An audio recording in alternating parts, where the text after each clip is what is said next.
Tonight on Connecticut's news station, a DOT worker hit and killed while working a construction job. Now officials sending a stern message to slow down and move over on our roads. And President Biden and former President Trump squaring off in the first presidential debate of the year. What leaders here in Connecticut have to say about their performance. Plus, the Supreme Court handing down more major rulings from homelessness to Capitol rioters. We are breaking down all of the latest decisions. Now at 6, this is Fox 61, Connecticut's news station. But first, another tragedy on Connecticut roads this morning. A Department of Transportation worker hit and killed while on construction duty.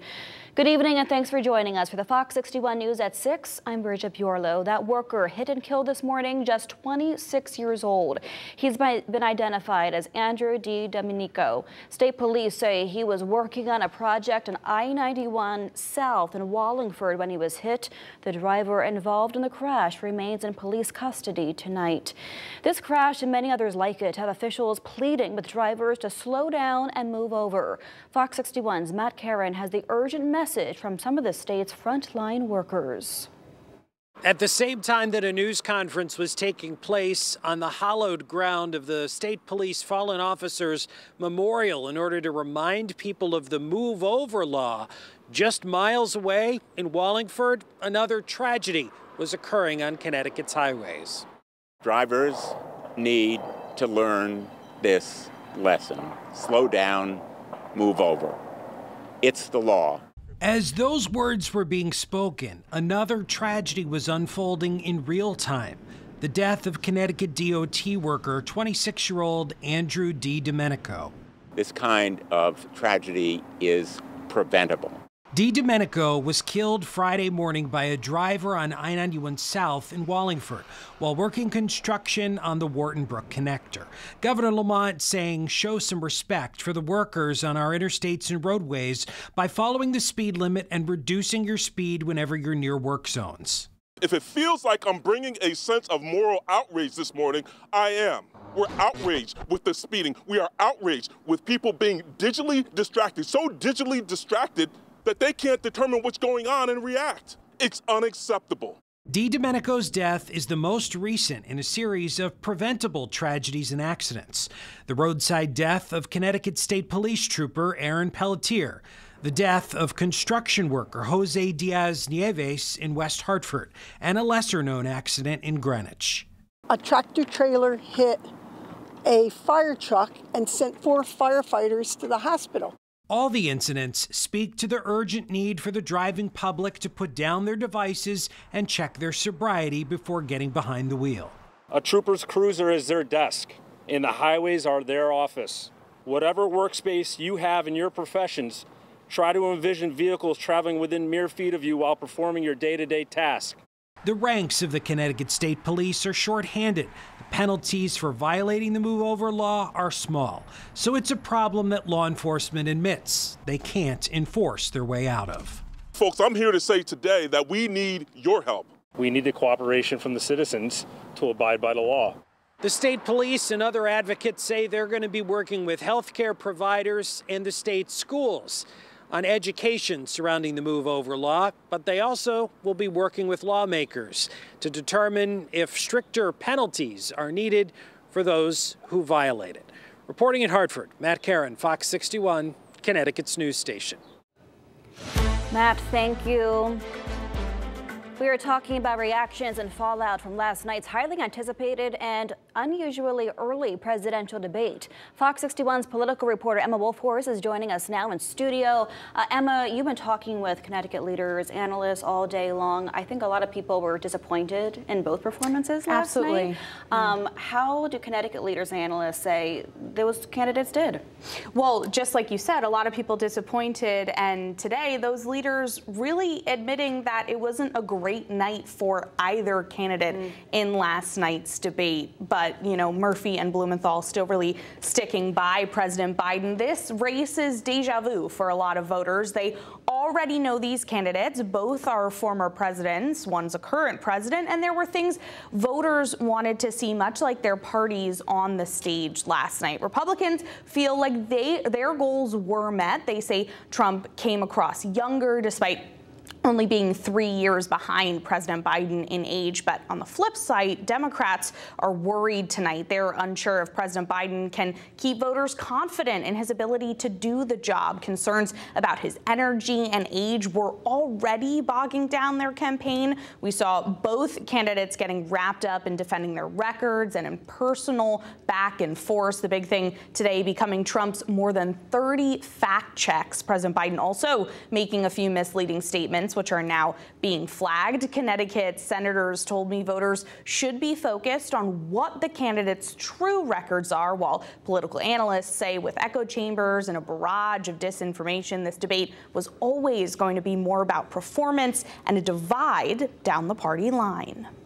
There were a bunch of times where Joe Biden wasn't crisp in his answers, but he was telling the truth.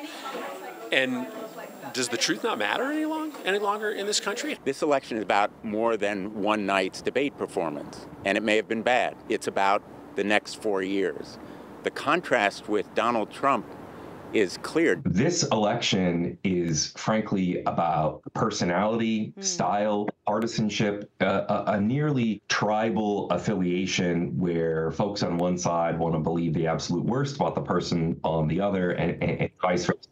It's really an emotion-driven contest. Donald Trump was speaking to Republicans and Joe Biden was speaking to Democrats, and there wasn't a lot of substance or persuasion for folks who already don't align themselves with their foreign policy views. It felt a little bit echo chambery.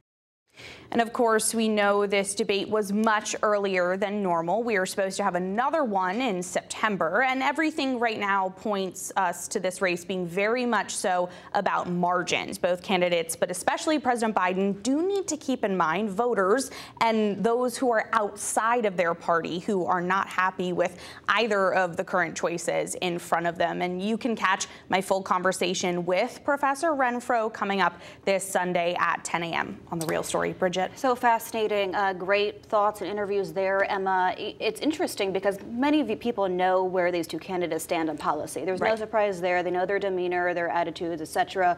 The real test is who's fit for the job. Absolutely. Who's energized to take on the hard load that comes with the presidency. Absolutely. And a lot of people thought that the President Biden fell short. And it's interesting that he called for the debate. He wanted this debate. Right. So well, it's going to be interesting to see where he goes from here to kind of bounce back from this. Emma, thank you so much. Of course. Thank you, Bridget. And we'll be tuning in Sunday for The Real Story, of course.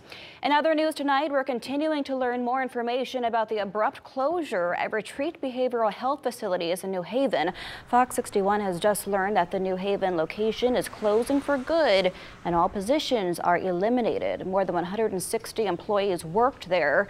They were told last weekend to go home and still haven't received a paycheck. The U.S. Labor Department is now investigating Retreat Behavioral Health. Also has facilities in Pennsylvania and Florida, which also abruptly closed. Our sister station in Pennsylvania first reported 2 company executives died by suicide last week. That includes the company's president and CEO. According to the New Haven Independent, the company owes hundreds of thousands of dollars in back taxes right now. The next bill is due next week. Senator Richard Blumenthal says he is angered by this abrupt closure. People need care at a time when fentanyl, xylazine, we face a public health crisis in the epidemic of drug use, and losing these facilities impacts those employees potentially unfairly and illegally, and the patients and others who need the care. Again, the U.S. Department of Labor is investigating the missing paychecks for workers. Hartford Healthcare held a virtual job fair today to share opportunities with the workers who are impacted.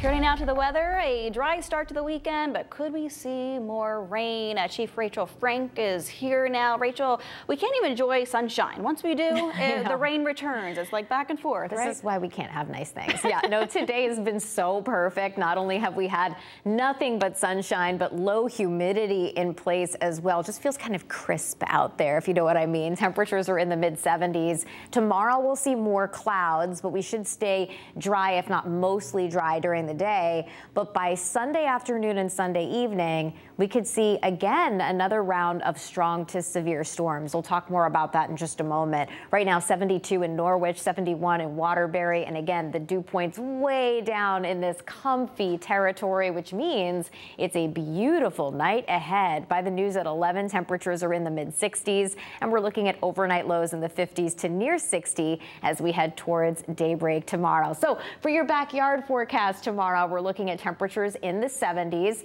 We will see mostly cloudy skies. And as we head into the evening, I would say early evening, we're likely still dry. But as we progress, especially after 7, 8 o'clock, there will be a rising chance for at least a few scattered showers. UV index is a 4 tomorrow with all of those clouds. And then we'll be watching those storms for Sunday. Your full forecast coming up, Bridget. All right, talk soon, Rachel. Thank you. The U.S. Supreme Court ruled on 3 major cases today, including making it harder to charge people accused of rioting at the Capitol with obstruction, and that could include former President Donald Trump. That charge has already been used in hundreds of prosecutions so far. The justices ruled 6-3 on this, saying to charge someone with obstructing an official proceeding, there must be proof that they tried to tamper with or destroy documents. Only some of the people accused of attacking the Capitol on January 6th fall into that category. The justices also overturned a 40-year decision that allowed federal agencies to fill in the details when laws aren't exactly crystal clear. This made it easier for the feds to regulate the environment, public health, workplace safety, and consumer protections. This ruling makes way for legal challenges, putting billions of dollars potentially at stake. Attorney General William Tong releasing a statement in response to that decision, saying in part, quote, "This decision will inject a new level of uncertainty across all levels of federal agency actions. This decision undermines the ability of government agencies to protect public health and safety. Functional government loses today." The Supreme Court also ruling to allow cities to enforce bans on homeless people sleeping outside in public places. In another 6-3 decision, the High Court reversed a ruling by a San Francisco-based appeals court that found camping bans violate the 8th Amendment. Western cities had argued that the ruling made it harder to manage outdoor encampments in public spaces, but homeless advocates said punishing people who need a place to sleep would criminalize homelessness.